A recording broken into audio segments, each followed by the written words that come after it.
Karimnagar DCC కార్యాలయం ఇందిరాభవన్లో MLA Nayini Rajender Reddy, library chairman Sattu Mallesh, మాజీ ఎమ్మెల్యేలు ఆర్టీఓ ఆల్ఫోర్స్ నరేందర్ రెడ్డి తదితర ముఖ్య నేతలతో కలిసి మీడియా సమావేశం జరిగింది.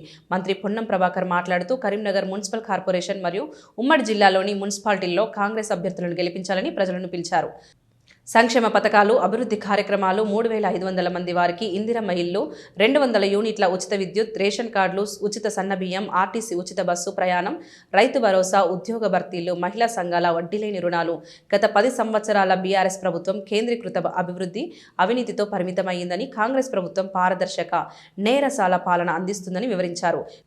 కరీంనగర్లో డంపింగ్ యార్డ్ శాశ్వత పరిష్కారం, రింగ్ రోడ్ ద్వారా ట్రాఫిక్ సమస్యలు తొలగించడం, స్మార్ట్ సిటీ అభివృద్ధి, ఉపాధి అవకాశాలు, విద్య, వైద్య సేవల విస్తరణకు కృషి జరుగుతుందని తెలిపారు. ప్రజలకు కాంగ్రెస్ అభ్యర్థులను భారీ మెజార్టీతో గెలిపించాలన్న పిలుపు ఇచ్చారు.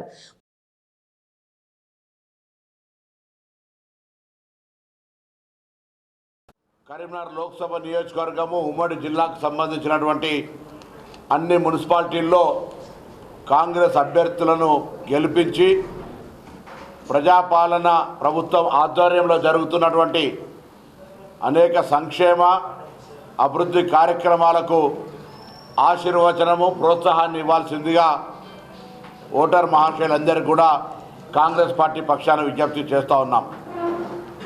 పర్టికులర్గా కరీంనగర్కి వచ్చినప్పుడు కరీంనగర్ మున్సిపాలిటీ నుంచి ఆనాటి గౌరవ మంత్రి దివంగత నేత సత్యనారాయణరావు గారు పెరుగుతున్న నగరాన్ని దృష్టిలో పెట్టుకొని కార్పొరేషన్గా చేయడము, కార్పొరేషన్గా చేసిన తర్వాత అనేక రకాల అభివృద్ధి కార్యక్రమాలను ప్రారంభించుకున్నాం.